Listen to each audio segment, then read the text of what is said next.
ጌታቸው ወረቀት ከቅርበሉ ተልኩ ሻሎ ኢሉ ይድብር የለይ ነይሩ ዝብል ቅሬታ ከም ዘሎ ይፈልጥ ደብረጽዮን እውን ናብ ማይጨው ደብሪ ንዝብል ቅሬታ ከም ዘለዎ ይፈልጥ ፈትለ ወርቅ 79 ሕሰቦ ብዘይ ግባብ ገምጊሙኒ ወዲ ዜና ዝብል ቅሬታ ከም ዘለዎ ይፈልጥ የቀድሞ ጠቅላይ ሚኒስትር ልጅ ሰማሃል መለስ በአንድ ሳምንት ጊዜ ውስጥ ዳግም ተከስታለች። ባለፈው ሳምንት እነ ጀነራል ምግበን ከወርቅ ዝርፊያ ጋር አገናኝታ ሐሳቧን የሰነዘረችው ሰማሃል አሁን ደግሞ ወደ ደብረጽዮንና ፈትለ ወርቅ ላይ ዞራለች። ቂመኞች መሆናቸውንም ተናግራለች። በመግቢያችን ላይ የተከታተላችሁት ከዚሁ ጋር የተያያዘውን ነው ይዘነዋል።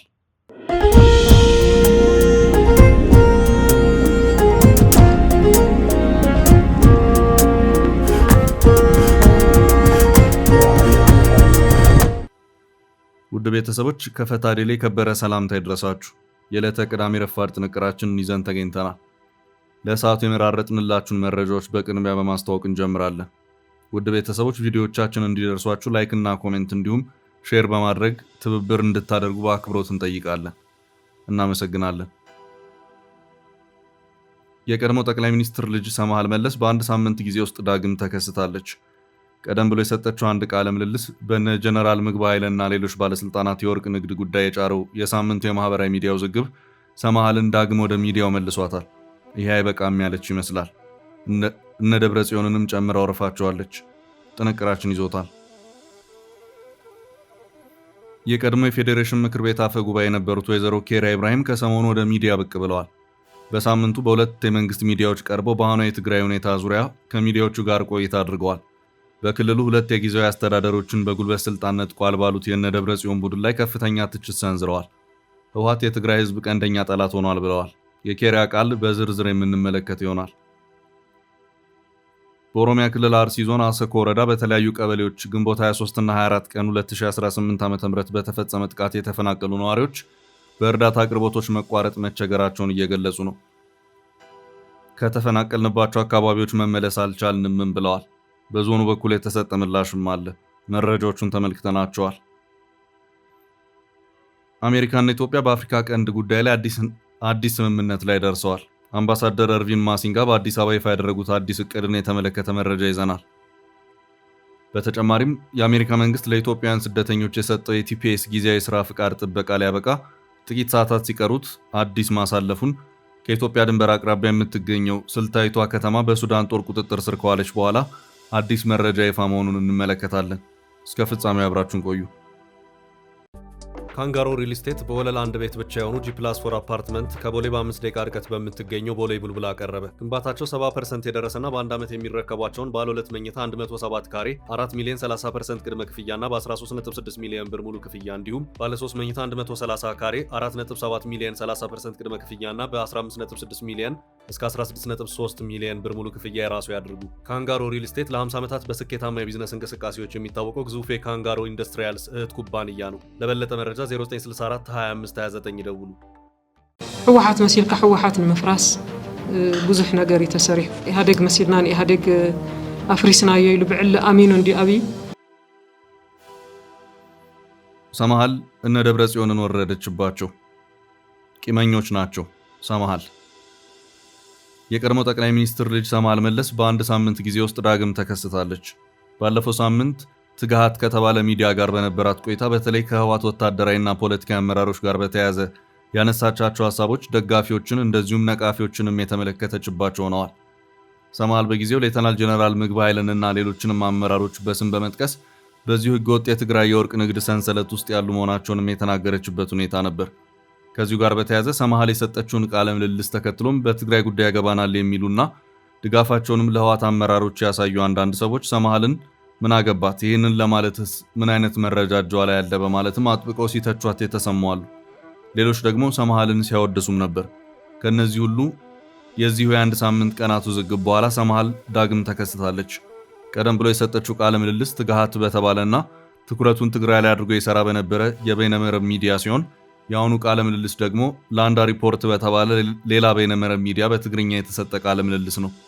ሰማሃል በዚሁ ቃለ ምልልሷ በአሁኑ ሰዓት በትግራይ ውስጥ ፖለቲካውን ከሚዘውሩ ሰዎች መካከል የተወሰኑትም ስም በማንሳትም ከአቶ መለስ ዜናዊና ከቤተሰባቸው ጋር ጸብ ላይ ነበሩና የቆየ ቂምን የያዙ ሰዎች እንደሆኑም ማብራሪያ ነው የሰጠችበት ሁኔታ ታይቷል። በዚህም ፈትለወርቅ ገብረ እግዚአብሔር ሞንጆሪኖን፣ የቀድሞውን የብሔራዊ ደህንነት ዋና ዳይሬክተር ጌታቸው አሰፋንና ደብረጽዮንን በስም በማንሳት ሰማሃል ወርፋቸዋለች። እነዚሁ ሶስት ሰዎች በአሁኑ ሰዓት በትግራይ ባለው አመራር ውስጥ ቁልፍ የሚባሉ ቦታዎችን የያዙና ትግራይንም እየዘወሩ ያሉ ናቸው። ሰማሃል ሶስቱም የሆኑት የህወሓት አመራሮች በአባቷ በቀድሞ ጠቅላይ ሚኒስትር አቶ መለስ ዜናዊ ዘመን በእሳቸውና በቤተሰባቸው ላይ ቂም ቋጥሮ የነበሩ ሰዎችም እንደነበሩ በዚሁ ቃለ ምልልሷ ተናግራለች። በዚህም ሞንጆሪኖ ወይም ፈትለወርቅ ገብረ እግዚአብሔር መለስ ዜናዊ በወጣ በገባ ቁጥር እየገመገመኝ ነው በማለት ከፍተኛ ቅሬታ እንደነበራት፣ ደብረጽዮን መለስ ማይጨው ወረወረኝ በማለት ክስ ሲያሰማ ነበር ያለች ሲሆን በጊዜው የብሔራዊ ደህንነት ዋና ዳይሬክተር የነበረው ጌታቸው አሰፋ ደግሞ መለስ የማቀርባቸውን ወረቀቶች ግልብና ጥልቀት የሌላቸው በማለት ያጣጥልብኝና ያዋድቅብኝ ነበር በሚል ከፍተኛ ቂምን ቋጥሮ ነበርም ስትል ተናግራለች።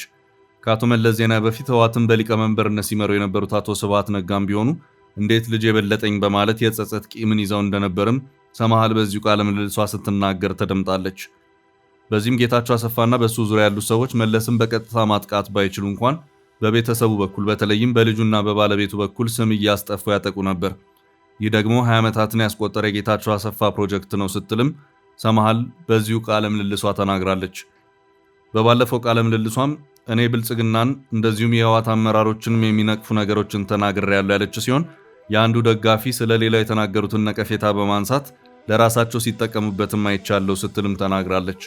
ሰማሃል ከዚህም በተጨማሪ የዛሬ ሳምንት አካባቢ ከተለቀቀው ከዚሁ የትጋሃት በይነመረብ ቃለ ምልልሷ ጋር በተያያዘም አንዳንድ ክብርን የሚነኩ ነገሮችንም በአስተያየት መልኩ ሲሰጡ ሰምቻለሁም ስትል ተናግራለች።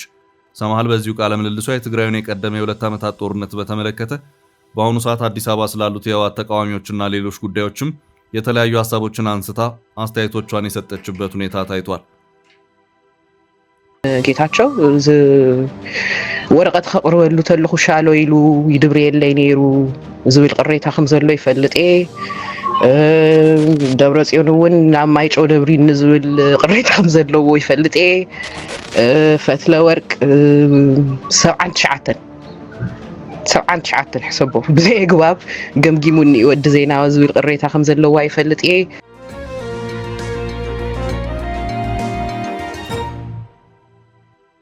በቀጣይ ርዕስ ጦሩ ድንበሩን ከተቆጣጠረ በኋላ የወጣው አነጋጋሪ ምስል። የሱዳን ጦር ስልታዊ ጠቀሜታ ያላትን የኩርሙክ ከተማን ከፈጣን ድጋፍ ሰጪ ኃይሎች RSF ሚሊሻዎች እጅ ሙሉ በሙሉ ከተቆጣጠረ በኋላ በአሁኑ ወቅት በአካባቢው ሰላማዊ እንቅስቃሴዎችን ለመመለስና ዜጎችን ለማቋቋም ሰፊ ጥረት እየተደረገ ይገኛል። በሱዳን ብሉ ናይል ግዛት ከኢትዮጵያ ድንበር አቅራቢያ የምትገኘው ይህች ከተማ በጦሩ ቁጥጥር ውስጥ መግባቷን ተከትሎ የሱዳን የታጠቁ ኃይሎች ሳፍ አባላት በከተማ ጎዳናዎች ላይ እየተንቀሳቀሱ የአካባቢውን ማህበረሰብ የማረጋጋት ስራ እየሰሩ መሆኑ ተሰምቷል። እንደ ሱዳን ኢኮ ዘገባ በጦሩ የተላለፈው ዋና መልእክት የተፈናቀሉ ሲቪል ዜጎች ያለምንም ስጋትና ፍርሃት ወደ ቀድሞ ቀያቸው እንዲመለሱ የሚጠይቅ ነው። የጦሩ አባላት በአሁኑ ወቅት በከተማው አስተማማኝ ሰላምና መረጋጋት መስፈኑን በመግለጽ በሚቀጥሉት ጥቂት ቀናት ውስጥ መሰረታዊ ንግድና ማህበራዊ አገልግሎቶች መደበኛ እንቅስቃሴያቸውን እንደሚጀምሩ ተስፋቸውን ገልጸዋል። ይሁን እንጂ ከተማዋ ላይ በሰብአዊና በኢኮኖሚያዊ ዘርፍ ያረፈው ጠባሳ እጅግ የጎላና የሚያሳዝን መሆኑ በስፋት እየተነገረ ይገኛል። በማህበራዊ ሚዲያዎች ላይ እየተዘዋወረ የሚገኘው ተንቀሳቃሽ ምስል እንደሚያሳየው በአንድ ወቅት የቀጠናው ዋነኛ የንግድ ማዕከል የነበረው ታዋቂው የአልኩርሙክ ገበያ በአሁኑ ወቅት ሙሉ በሙሉ ጭር ብሎና ወድሞ ይታያል። የአልጀዚራ ጋዜጠኛ የሆኑት አብድራውፍ ታሃ አሊ በጉዳዩ ላይ በሰጡት አስተያየት ከተለያዩ የሱዳን ግዛቶች ማለትም ከዳማዚን፣ ሰናር፣ አልጀዚራና ገዳሪፍ እንደዚሁም ከጎረቤት ኢትዮጵያ ጭምር ነጋዴዎች የሚመላለሱበት የነበረው ይህ ሰፊ የንግድ ማዕከል ወደ ፍርስራሽነት ተቀይሯል። ቀደም ሲል በነጋዴዎችና በሸቀጦች ይጨናነቅ የነበረውና የድንበር ተሻጋሪ ንግድ ዋነኛ የህይወት መስመር የነበረው የአልኩርሙክ ገበያ አሁን ላይ ዝግ የሆኑ ሱቆችና ባዶ ጎዳናዎች ብቻ የሚታዩበት ስፍራ ሆኗል።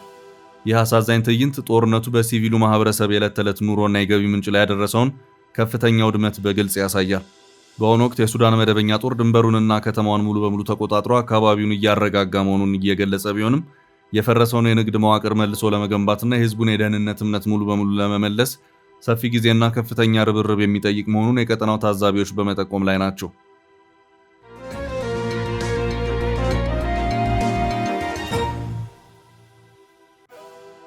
በቀጣይ ርዕስ በአሜሪካ የኢትዮጵያውያኑ ዕጣ ፈንታ አደጋ ላይ ነው። የአሜሪካ መንግስት ለኢትዮጵያን ስደተኞች የሰጠው የቲፒኤስ ጊዜያዊ የሥራ ፍቃድ ጥበቃ ሊያበቃ ጥቂት ሰዓታት ሲቀሩት አዲስ የማራዘሚያ ውሳኔ መተላለፉ ተሰምቷል። እንደ አሜሪካ የዜግነትና የስደተኞች አገልግሎት ይፋ መግለጫ በሰብአዊ ጥበቃ መርሃ ግብር ስር ዩናይትድ ስቴትስ ውስጥ ለሚኖሩ በመቶ ሺዎች ለሚቆጠሩ ስደተኞች የተሰጠው የሥራ ፍቃድ ማብቂያው ላይ ደርሶ የነበረ ቢሆንም አሁን ላይ የጊዜ ገደቡ በይፋ ተራዝሟል። ይህ ውሳኔ የተላለፈው በትራምፕ አስተዳደር ሳይሆን በአፍሪካውያን ማህበረሰቦች ህብረትና በኖኤም በነበረው የህግ ክርክር ምክንያት በፍርድ ቤት ትዕዛዝ የተሰጠ የፎይታ ጊዜ ነው። በተቃራኒው የዶናልድ ትራምፕ አስተዳደር የተሰጠውን የሰብአዊ ጥበቃ ሙሉ በሙሉ ለመሰረዝና ስደተኞቹን ለማስወጣት ጥረት እያደረገ የነበረ ሲሆን አሁን ላይ የተገኘው የሥራ ፍቃድ ማራዘሚያ አሜሪካ ጠቅላይ ፍርድ ቤት ካሳለፈው ውሳኔ ጋር አሰራሩን እስኪያስተካክል ድረስ በፍርድ ቤት ትዕዛዝ የተገኘ ጊዜያዊ መፍትሄ ነው። በዚህ አዲስ ውሳኔ መሰረት የሄይቲ ስደተኞች የሥራ ፍቃድ ጥበቃ እስከ ጁላይ 24 የተራዘመ ሲሆን የኢትዮጵያ፣ ሚያንማር፣ ደቡብ ሱዳን፣ ሶሪያ፣ የመንና ሶማሊያ የቲፒኤስ ተጠቃሚዎች የሥራ ፍቃድ ግን እስከሚቀጥለው ሳምንት አርብ ድረስ ብቻ እንዲያበቃ ተወስኗል። የአጭር የፎይታ ጊዜ የተሰጠው የአሜሪካ ጠቅላይ ፍርድ ቤት ባለፈው ወር የትራምፕ አስተዳደር እስከ 1.3 ሚሊዮን ለሚደርሱ ስደተኞች የተሰጠውን ሰብአዊ ጥበቃ እንዲሰርዝና በሚቀጥሉ ሳምንታት ውስጥ ወደ ሀገራቸው እንዲባረሩ መንገድ የሚከፍት ውሳኔ ባሳለፈበት ማዕቀፍ ውስጥ መሆኑን የጉዳዩን አሳሳቢነት ይበልጥ ከፍ አድርጎታል። ይህ የሥራ ፍቃድ መቋረጥ ለአያሌ ዓመታት በአሜሪካ ምድር በህጋዊ መንገድ ሲኖሩና ሲሰሩ የነበሩ በመቶ ሺዎች የሚቆጠረው የጊዜያዊ መከላከያ ሁኔታ ቲፒኤስ ተጠቃሚዎችን ሕይወትና መጻኢ ዕድል ከፍተኛ አደጋ ውስጥ የጣለ ሆኗል። ይኸው ድንገተኛ ውሳኔ ስደተኞቹን ብቻ ሳይሆን እነሱን ቀጥረው የሚያሰሩ እንደ ሆስፒታሎች፣ የአረጋውያን መንከባከቢያ ተቋማት፣ ትምህርት ቤቶችና አውሮፕላን ማረፊያዎችን የመሳሰሉ ግዙፍ የአገልግሎት ዘርፎችን ጭምር ክፉኛ አናውጧል።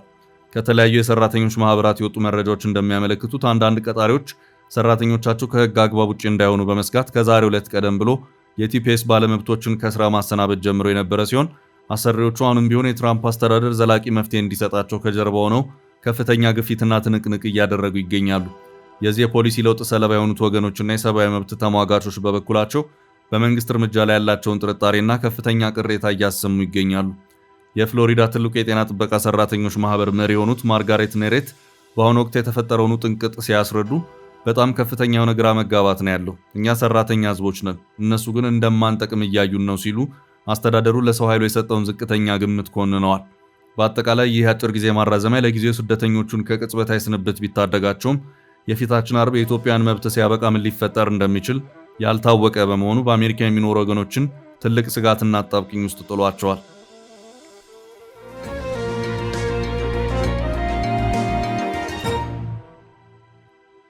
ወደ ቀጣይ መረጃ አለፍን። ችግር ላይ ነን። የአርሲ ተፈናቃዮች ጠንካራ ክትትል እያደረግን ነው። ዞኑ በኦሮሚያ ክልል አርሲ ዞን አሰኮ ወረዳ በተለያዩ ቀበሌዎች ግንቦት 23 እና 24 ቀን 2018 ዓ.ም በተፈጸመ ጥቃት የተፈናቀሉ ነዋሪዎች በእርዳታ አቅርቦቶች መቋረጥ መቸገራቸውን ገለጹ። ከተፈናቀልንበት ወደ ቤታችንን መመለስ አልቻልንም እያሉ ነው። የዞኑ የኮሚኒኬሽን ኃላፊ ደግሞ ነገሮች ተስተካክለዋል እያሉ ነው። ተፈናቃዮቹ በጥቃቱ ወቅት በደረሰባቸው የቤት ቃጠሎና የንብረት ውድመት ወደ መኖሪያ ቀያቸው ለመመለስም ከፍተኛ ድጋፍ እንደሚያስፈልጋቸው መናገራቸውን የዶቼ ቬሌ ዘገባ አመልክቷል። አካባቢው ላይ አሁንም ከስጋት የጸዳ ነው ብለው እንደማያምኑና የታጣቂዎች እንቅስቃሴ ስለመኖሩም ነዋሪዎቹ ጥርጣሬ እንዳላቸው ገልጸዋል። ለሁለት ተከታታይ ቀናት በታጣቂዎች ጥቃት ደርሶባቸው በተለይም በስፋት ከጨፋ ቀበሌ የተፈናቀሉት ነዋሪዎች አሁንም ድረስ በአጎራባች ቀበሌያት ተጠልለው እንደሚገኙ ለዶቼ ቬሌ በሰጡት አስተያየት ገልጸዋል። በርካቶች የተፈናቀሉት ጎረቤት ቀበሌያት ሬቻ ቅዱስ ሚካኤል ቤተክርስቲያን፣ ሱንቴ ቅድስት ማርያም፣ አሰኮ ወረዳ ላይ እንዲሁም ሪቡ የሚባል ደጋ አካባቢ ነው ያሉት ለደህንነታቸው ሲባል ስማቸው እንዳይጠቀስ ጠይቀው አስተያየታቸውን ለመረጃ ምንጩ ያጋሩት አንድ አስተያየት ሰጪ ተፈናቃይ በየአካባቢው ተፈናቅለው ያሉት ተጎጂዎች ቤታቸውን በመቃጠሉ ተመልሰውም ለመቋቋም እንደሚቸገሩ ገልጸዋል። አሁንም ድረስ በአካባቢው ላይ ታጣቂዎች የጥቃት ሙከራዎች ማስተዋላቸውን የገለጹት ሌላኛው አስተያየት ሰጪ ተፈናቃይ ነዋሪዎች በስፋት የተፈናቀሉባቸው አካባቢዎች ላይ አዲስ ጥቃት ባይኖርም የተፈናቀለው ማህበረሰብ ግን የተለያዩ ችግሮችን እያሳለፈ እንደሚገኝ ጠቁመዋል። ህዝቡ ተፈናቅሎ ስላለቀ አዲስ ጥቃት የለም። ከሰሞኑ ግን ዲቦ የሚባል መሻገሪያ ላይ እያደፈጡ በግንቦት 24 ጥቃት የተቃጠለው የደለታ ቅዱስ ገብርኤል ቤተክርስቲያን አገልጋይ ላይ ጥቃት ሲከፍቱ ሁለት የጸጥታ አካላት አጠገባቸው ስለነበሩ በህይወታቸው ላይ ጉዳት ሳይደርስ ወጥተዋል ሲሉም መናገራቸውን ዶቼ ቬሌ በዘገባው አመልክቷል። የእሳቸው መኖሪያ ቤቶችን ጨምሮ በግንቦት መጨረሻው ጥቃት በርከት ያሉ መንደሮች እንደወደሙ የገለጹት ተፈናቃዩ መንግስት አካባቢውን በማረጋጋት እልባት እንዲሰጥ መጠየቃቸውን በዘገባው ተመላክቷል። ዶቼ ቬሌ ለተፈናቃዮቹ ስለሚደረግ ድጋፍና ክትትል ለአካባቢ አመራሮች ጥያቄ አቅርቤያለሁ ያለ ሲሆን በዚሁ ዙሪያ ምላሻቸውን የሰጡት የአርሲ ዞን ኮሚኒኬሽን ኃላፊ አቶ ሶሪ ወጊ በግንቦት 23 እና 24 በታጣቂዎች በደረሰው ጥቃት ለተፈናቀሉ የአሰኮ ወረዳ ነዋሪዎች ብርቱ ክትትል ሲደረግ መቆየቱን የተናገሩ መሆኑን አመላክቷል። ኃላፊው በዚሁ ማብራሪያቸው ከ90 በመቶ በላይ ተመልሰዋል። አሁን መሬት ላይ መሰራት ያለበት ስራ ተሰርቶ ድጋፍም እየተደረገላቸው ነው። እስከ መጨረሻው ጠንካራ ክትትል እያደረግን ነው። ችግርም ካለ ወርደን የምናጣራ ነው የሚሆነው ሲሉ መናገራቸውን ዶቼ ቬሌ በዘገባው አመልክቷል። ሆኖም ነዋሪዎቹ ግን ተፈናቃዮቹ ተመልሰዋል በሚል በሚሰጡት አስተያየቶች ዙሪያ ግን እንደማይስማሙ ዘገባው አክሏል።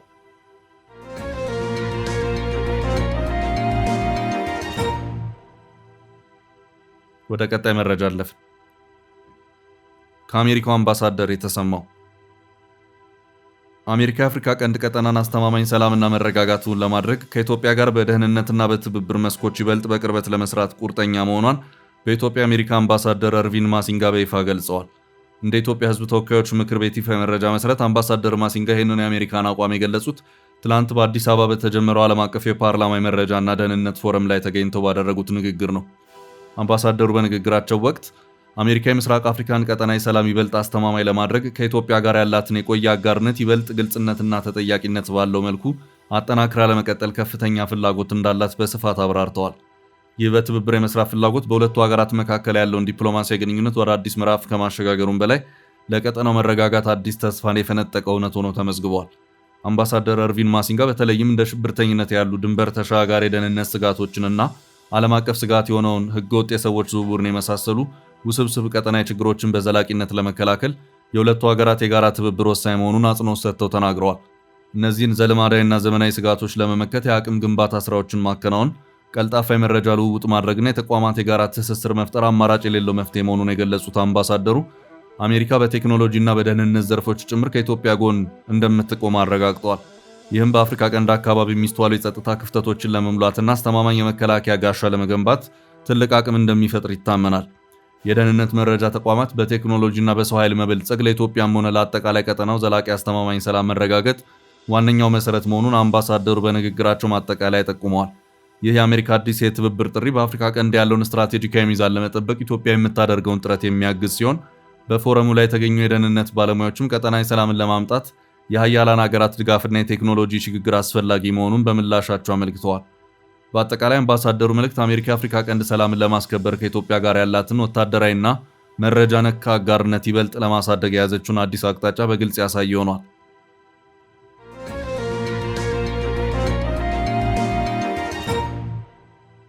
ወደ ቀጣይ መረጃ አለፍን። ህወሓት የትግራይ ህዝብ ቀንደኛ ጠላት ሆኗል።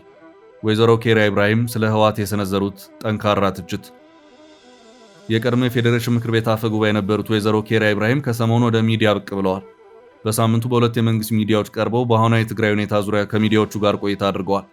በክልሉ ሁለት የጊዜያዊ አስተዳደሮችን በጉልበት ስልጣን ነጥቋል ባሉት የነ ደብረጽዮን ቡድን ላይ ከፍተኛ ትችት ሰንዝረዋል። በክልሉ አሁን ያለው ሁኔታ የጦር ዝግጅት ነው ያሉት ኬሪያ ህወሓት የፕሪቶሪያ ስምምነትን እንደ ጊዜ መግዣ ሲጠቀመው ከርሟል ብለዋል። ለህዝብ ሲናገር የነበረው ነገር በሙሉ ተቀባይነት ማጣቱን አንስተዋል። ከኤርትራ ጋር ጽምዶ በሚል የመሰረተው ግንኙነት ህዝብ ለህዝብ እንደሆነ መግለጹን፣ በፌዴራል በኩል መንገድ ቢዘጋብን በኤርትራ በኩል መንገድ አስከፍተን የጎደለንን እንደሞላን፣ ስምምነቱ የሰላም እንጂ የጦርነት አይደለም ሲል ህወሓት የገለጸውን ህዝብ አልተቀበለውም ብለዋል። በትግራይ ባለው የግዛት ጥያቄና ሌሎች ችግሮች ቡድኑ በኃይል እንደሚፈታ ሲናገር፣ ህዝቡና ወጣቱ ግን አሁን ጦርነት በቃን፣ ጥያቄዎች በንግግር ይፈቱ ማለቱን አንስተዋል።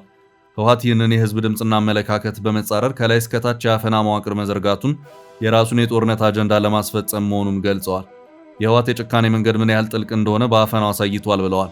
እኛ ስለ ህወሓት አለሳልሰን ነበር የምንናገረው፣ ህወሓት ግን የራሱን ጭካኔ አፋኝ ህግ በማውጣት ራሱ ይፋ አድርጎታል ብለዋል። ከዚህ ቀደም ህወሓትና የትግራይ ህዝብ አንድ ነው ይባል እንደነበር፣ አሁን ህወሓት ለትግራይ ህዝብ ምንድን ነው በሚል ለቀረበላቸው ጥያቄ የቀድሞ አፈ ጉባኤዋ እኔን ጨምሮ ይህንን ፕሮፓጋንዳ እንሰራ ነበር ያሉት ወይዘሮ ኬሪያ አሁን ህወሓት የትግራይ የከፋ ጠላቱ ነው፣ ቀንደኛው የህዝቡ ጠላት ህወሓት ነው ብለዋል።